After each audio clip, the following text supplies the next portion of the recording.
Bismillahirrahmanirrahim. Qala mu'alif wa sallallahu sirrah. Faedah ini satu faedah pada menyatakan fadilat membunuh cicak itu, kerana ia mengembus Nabi Allah Ibrahim tatkala ditunuh Namrud akan dia laknatullah. Ditunuh makna dibakar. Ketika Nabi Ibrahim dibakar dalam api, maka di antara serangga haiwan yang membantu dia, iaitulah cicak yang dari itu lentiuk supaya api itu marak. Maka sunat dalam hadis sahih ini, sunat dia membunuh cicak. Seperti yang dikata oleh setengah ulama dan sabda Rasulullah SAW, man qatal inna, bahawa sebarang siapa man qatalaha bi awwali darbatin kataballahu mi'ata hasanah bisaniyah duna zalik bisalisa duna zalika rawahul muslim. Barang siapa membunuh ia akan cecak. Pada mula membunuh itu disurat baginya 100 kebajikan. Man qatalaha fi awwali darbah, manakala pukul pertama tuk terus mati, maka dia dapat membunuh tu cicak pada bermula, pada mula-mula tu. Ini bahasa dia ni. Disurat baginya 100 kebajikan. Dan pada membunuh yang kedua, pukulan yang kedua, darbatus saniyah tu, kurang daripada itu. Dan pada membunuh pada ketiga kurang lagi. Meriwayatkan dia oleh Imam Muslim dalam Sahih radhiyallahu anhu. Dan keluar dengan menyalahi adah.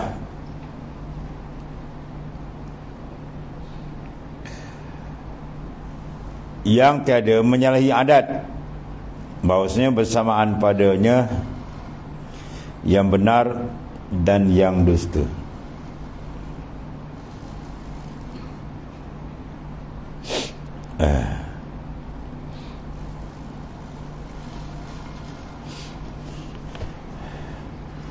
Dan setengah daripadanya menyalahi adat situ.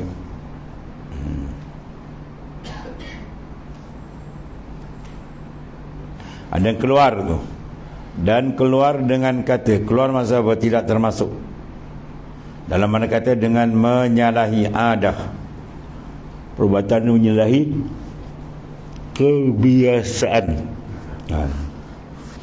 Yang matuh pada tangan-tangan para awliya atau karamat. Pada Nabi Rasul dipanggil mukjizat. Yang tiada menyalahi adat, dia keluar tu berentak menyalahi adat, bahawasanya bersamaan padanya benar dan dusta tadi. Maknanya apa? Benda-benda yang biasa ni berlaku pada kita biasa ni. Dan setengah daripada menyalahi adat itu ialah sihir pun nampak menyalahi adat. Balik mata, itu silap mata.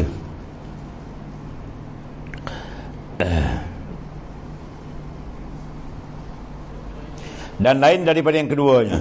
Dan keluar dengan beserta dakwa pesuruh. Keluar mana tidak masuk. Ada para rasul tu dia apa? Perbuatan menyalahi adat, kemudian dia mengisytiharkan, mana mendakwa, membuat pendakwaan benar tentang kerasulan dia. Itu beza.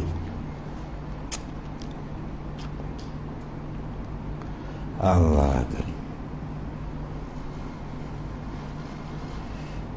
Barang yang tiada berserta ia dengan dakwa pesuruh, misal seperti irhas, iaitu pekerjaan yang menyalahi adat, yang nyata daripada Nabi, tapi sebelum dia jadi Rasul.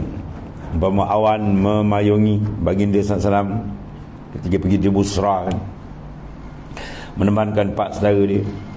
Sampai di sana saja, bila nak jumpa rahib tu, sengaja dia buat pintu dia tu rendah kan.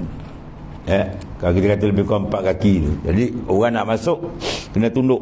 Dia ada kat depan tu, mana kena paksa tunduk. Tiba ten Rasulullah SAW, Rasulullah dekat di pintu tu terangkat tu. Itu benda menyalahi adat. Tapi ketika itu belum dilantik jadi rasul, dipanggil irhas. Ya, awan sentiasa memayungi sepanjang perjalanan baginda SAW. Ya, itu semua dipanggil irhas. Daripada qabla al-bi'sah, sebelum lagi dilantik jadi rasul. Kalau dilantik rasul dipanggil mukjizat. Benda semua menyalahi adat. Ya, pokok mana boleh berjalan, pokok boleh kakak dia berjalan mati tu menghadap Rasulullah SAW pergi salam. Itu ketiga dah lantik jadi rasul, kita panggil mukjizat. Ya, dan mukjizat terbesar ialah Al-Quranul Karim. Yang nyata ia pada Nabi, tapi sebelum daripada jadi rasul, sebelum dilantik. Seperti nyata pada penghulu kita SAW, terkala kecil ia daripada memayung akan dia oleh awan. Itu. Dan seperti karamat, iaitulah yang nyata pada aulia. Jadi maknanya kalau para aulia dia panggil karamah. Kepada Nabi sebelum bi'sah, sebelum nanti rasul dipanggil irhas. Itu semua benda-benda yang dipanggil mukhalif lil adah, menyalahi bagi adat kebiasaan, kan? Adat kebiasaan begitu, tapi dia menyalahi. Tunjukkan kuasa besar Allah Subhanahu wa taala.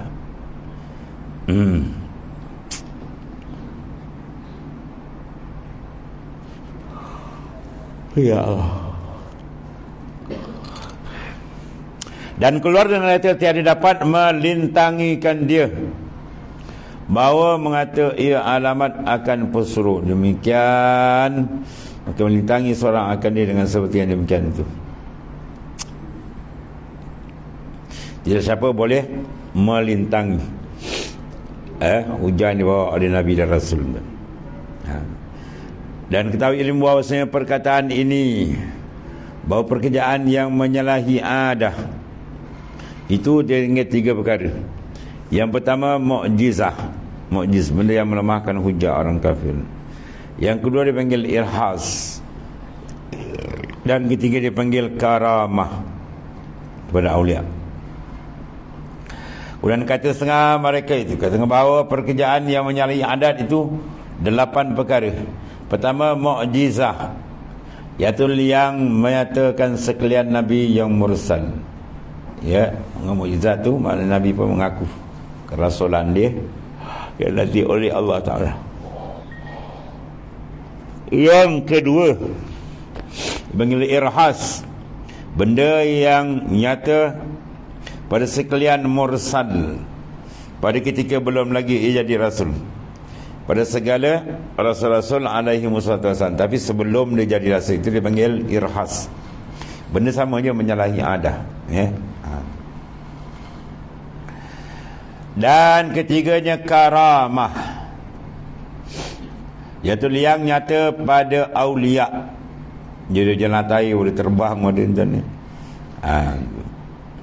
Burung apa namanya, banyak binatang buas tunduk. Ya, binatang buas tunduk. Adat biasa kalau binatang buas gimana dia kejauh itu kan. Tapi dia boleh pusing telinga kawan, jenjit jalan. Banyak berlaku binatang-binatang buas tunduk kepada para kekasih Allah Ta'ala. Dilaku pada orang saleh, dipanggil aulia atau berikan karamah.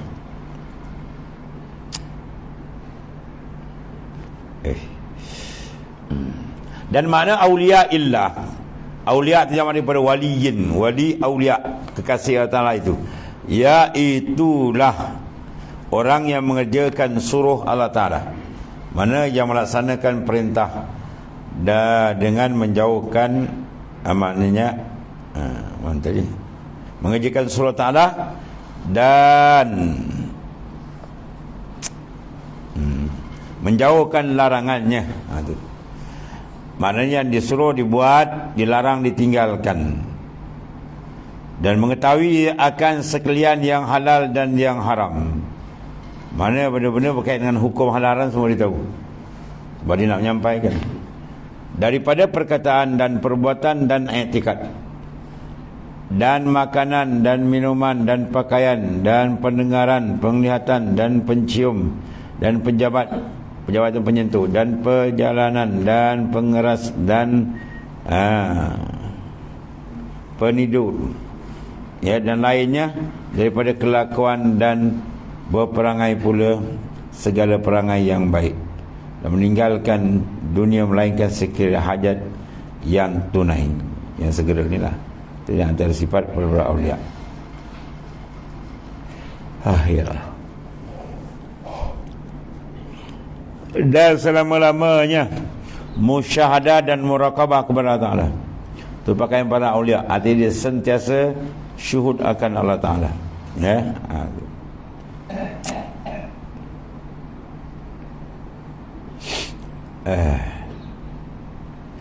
Pada siang dan malam, mana full time, kalbi dia sentiasa menghadap Tuhan. Itu pakaian para nabi-nabi rasul. Sehingga Nabi menyatakan, tidur dua mataku tapi hatiku tidak tidur. Dan pada tiap-tiap sekalian waktu dan tiada mengapa zahirnya serta makhluk, maka jika diperoleh sifat itu, maka orang itu waliullah nama dia. Kalau ada sifat macam tu, maka dia makam dia duduk dalam makam kekasih Allah Ta'ala. Ya. Kemudian yang arif billah, dia arif billah, bukan arif bi ahkamillah. Kalau arif bi ahkamillah itu ulama syariat. Ya. Sekadar tu je. Ya, kalau ulama hakikat dua-dua ada. Makna alim syariat dan alim perjalanan kerohanian dia. Kalau sekadar perjalanan kerohanian saja tanpa dalam, atau dia masih tempang saja. Masih banyak tak betul lagi. Itu berlaku pada Imam Ghazali sendiri. Ketika dia dah hafal 300,000 hadis internet. Bila jumpa Syekh Abu Ali Al-Farmadi, baru dia tahu. Habis. Syekh Abu Ali Al-Farmadi tarbiyah rohani sampai dia berjejak dalam makam ma'rifah yang khassah. Ma'rifah am yang kita belajar ni, ma'rifah am kitab kedua tu ma'rifah khas, ya. Ma'rifah khassah. Ma'rifah am dia membina dengan apa? Dia bina dengan dalil, ad-dalil wal burhan. Ada pun ma'rifat yang khassah, dia naik atas lagi, iaitu dia dengan apa? Zauq, wijdan, syuhud, ayan. Itu pakaian dia orang. Maknanya mengenal Tuhan dengan zauq, rasa hati, ya, perasan. Kita tahu sifat Tuhan melihat, tapi kita perasan tak Tuhan melihat? Kan 24 jam tak perasan langsung pada dalam semayang, tak perasan. Mayang tak perasan, tak terasa. Dia dilihat pandang oleh Allah Ta'ala. Yang dia perasan orang pandang dia. Ambil jauh beza antara makrifat yang khassah dengan makrifat yang ammah. Ma'arif ni mana arif billah, orang yang mengenali Tuhan dengan sebenar-benar kenal. Berarti dia takkan lagi daripada Tuhan. Sebab Allah Ta'ala bila siapa kenal siapa dia Allah, confirm hati dia akan lekat dan hati dia akan cinta. Sebab cinta hati kita juga kepada benda yang hebat, benda hebat, benda mahal, benda kualiti, benda paling baik. Hati kita akan jatuh seronok dengan benda yang paling hebat. Maka siapa lebih hebat daripada Allah Ta'ala? Semua dia punya, dia yang kontrol. Lepas tu kalau dia kenal dengan sebenar kenal, hati dia tak akan terpisah, bahkan setiap saat fi kulli lamhatin wa nafasin, setiap nafas. Dan keempat dia panggil ma'unah, iaitu yang nyata pada orang saleh. Ya, karamat ni nyata pada orang saleh, tapi belum sampai bijak peringkat wali. Ya Allah. Dan makna ma'unah itu pertolongan daripada Allah Ta'ala akan orang itu supaya kuat ia berbuat ibadah akan Allah Ta'ala dan taat kepada Tuhannya. Maka yang empat ini dipuji, ya, empat ini dipuji.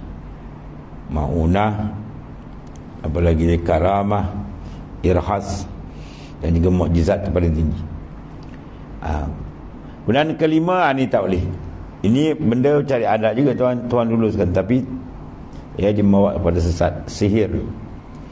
Iaitu yang nyata pada orang-orang yang mengamalkan ilmu sihir. Ya, macam-macam dia guna. Dan zaman banyak timbul balik benda-benda sihir. Ya.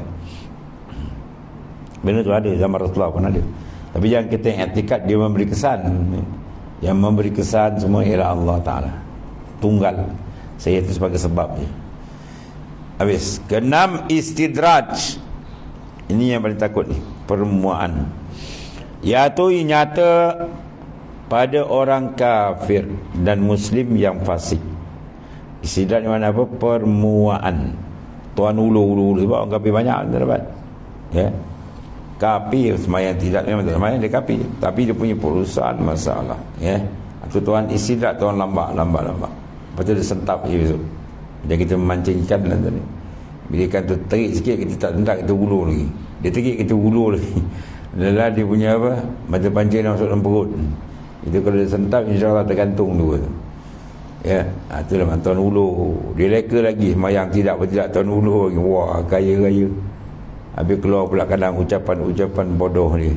Kau semayang tak kaya, aku tak semayang lagi kaya. Ya. Kau semayang tak kaya, aku tak semayang kaya raya, dia kata. Itu ucapan syaitan ni. Ya, dia tak faham pemberian Tuhan tu ada dua. Satu rahmah, satu istidrak. Ya. Bala pun ada dua, satu bala li takrib, satu bala li takzib. Bala yang kena pada orang beriman itu li takrib, Tuhan nak hampirkan dia.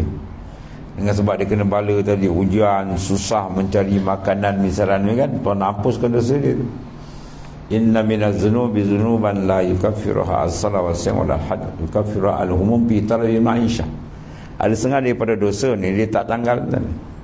Dia semayang tak hilang, puasa dia tak hilang, pergi Mekah haji habis dia tak hilang lagi dosa, degil. Tapi dia hilang dengan apa? Al-humum bi talabil ma'isha.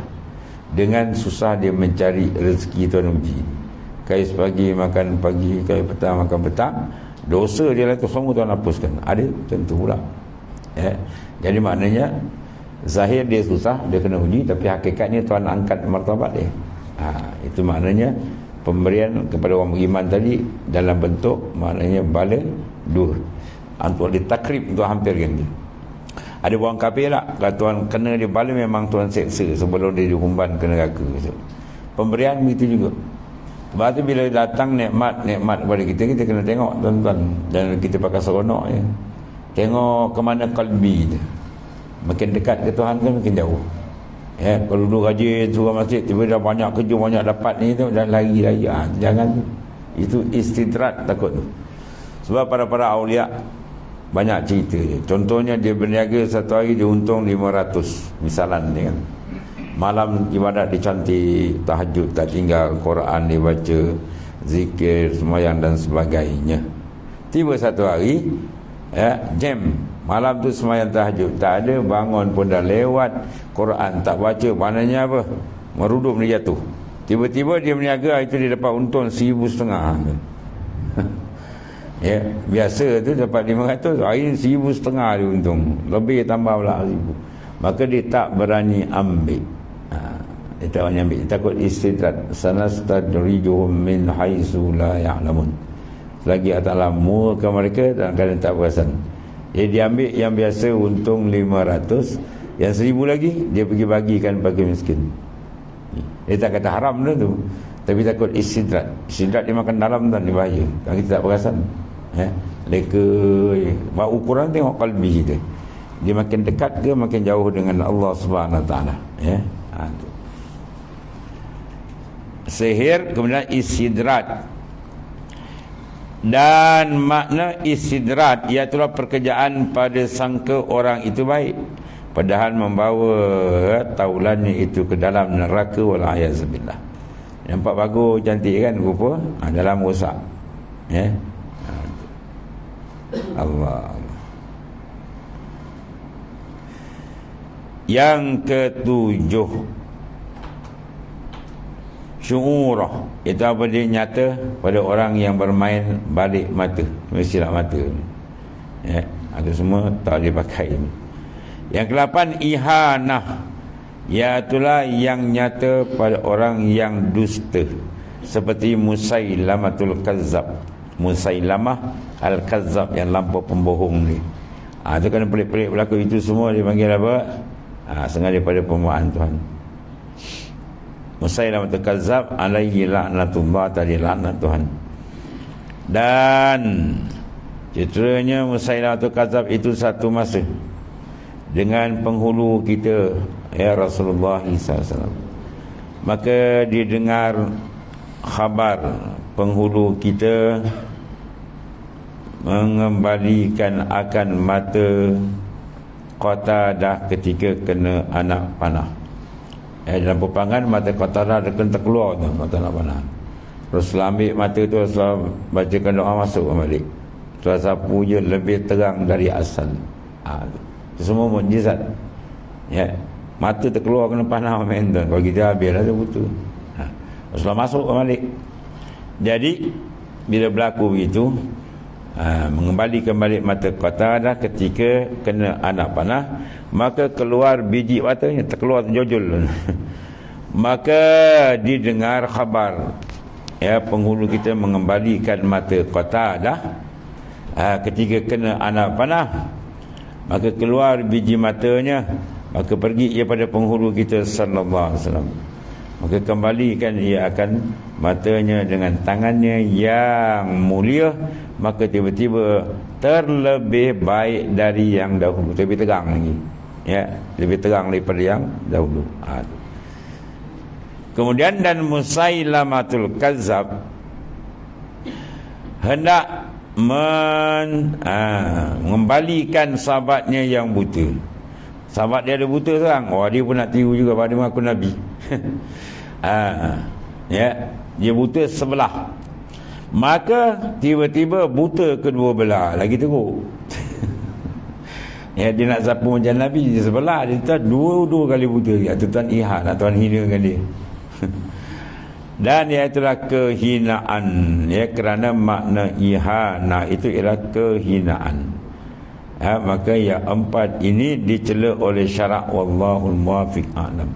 Yang empat kendian tu dicela: sihir, ihanah, ya, silap mata semua tu kan. Itu semua maknanya istidrat. Semua tu tidak, maknanya tak elok, benda yang tak elok, yang tak baik. Empat yang atas tu baik. Itu di antara benda-benda yang berlaku dipanggil amrun khariqul lil adah, mencarikan adat. Ayah pin kan bawa jalan sesat di langit kan. Dia buat benda pelik sihir dia sampai keling batu ket sujud kat dia kan. Ayah apa dia. Habis semua jadi kapi sembah dia pula. Ya, dia ambil kaca dimakan, kena macam kubur. Tak ada berdarah mulut. Itu tuan lulus kan, atalah lulus, tapi itu istidrat, pemuaan tu dia. Lagi teruk, lagi sesat dia tu. Ya. Habis. Kemudian wa ammal burhanu wujubul amana lahum alaihi salatu wassalam fali annahum law khanu bi fi'li muharramin aw makruhin lang qalabal muharramul awil makruhu ta'ah bi hakim alaihi salatu wassalam. Sebab li'anna Allah ta'ala qad amarana bil iktida bihim aqwalahum wa af'alahum fi aqwalihim wa af'alihim la ya'murullahu bi fi'li muharramin wa makruhin wa hadza bi'ainihi huwa burhan wujub as-salis. Dan satu lagi dalil wajib amanah. Mana sifat ini tak bercerai tanggal dirasa tu mana wajib akli. Mana kata ada amanah, akal tak terima, tu maksudnya. Bagi mereka itu alaihi wasallam, maka kerana bahawasanya lawan khianat apa? Amanah khianat. Jikalau khianat mereka, jadi apa? Dengan mengerjakan yang haram dan makruh. Orang amanah ni tak buat benda haram, tak buat makruh. Kalau dipanggil dia amanah, mentah darah haram, itu bukan amanah, itu khianat. Ya. Nah, saya bertukar yang haram dan makruh jadi taat. Sebab kita suruh ikut Rasul. Wa ma atakum rasul fakhuzu. Apa Nabi bawa terima pakai. Kalau Nabi bawa benda maksiat, bertukar pula. Kita boleh kena buat maksiat pula sebab Rasulullah buat. Itu tak munasabah lagi. Atau adalah kawal ni. Bagi zatnya mereka alaihi wasallam, kerana bahawasanya Allah Ta'ala menyuruh ia akan kita dengan mengikut mereka itu. Adalah suruh kita biqtida'i bihim. Pada mana? Fi aqwalihim wa af'alihim. Pada perkataan dia mereka itu dan pada perbuatan mereka itu, ahwal. Dan tiada menyuruh Allah Ta'ala dengan yang haram. Padahal Tuhan tak menyuruh benda yang haram. Dan tiada yang makruh. Dan yang demikian dalil, iaitulah dalil wajib yang ketiga. Ya. Itu di antara dalil hujah akliyah berhubung dengan Rasulullah, mensabitkan sifat-sifat kerasulan. Wallahu a'lam.